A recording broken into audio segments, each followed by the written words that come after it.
Bonjour, today I will show you how to make chocolate pot de crème. It's a dessert that is both easy to make and really decadent. Let's get started. In a bowl, whisk together 3 egg yolks with 70 grams of sugar. In a saucepan, bring to a bowl 180 grams of milk with 180 grams of whipping cream. Once it has boiled, remove from the stove and add 110 grams of finely chopped chocolate. Now whisk until the chocolate is fully melted. Now that it has fully melted, I'm just gonna pour that in my egg yolks plus sugar.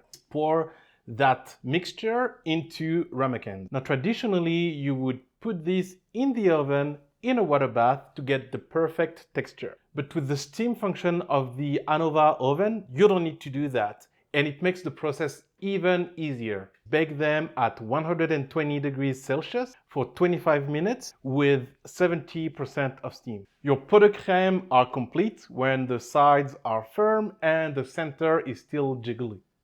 Remove them from the oven, let them cool down in the fridge, and eat them within 2 days. The texture will be then perfect. Enjoy! Peace!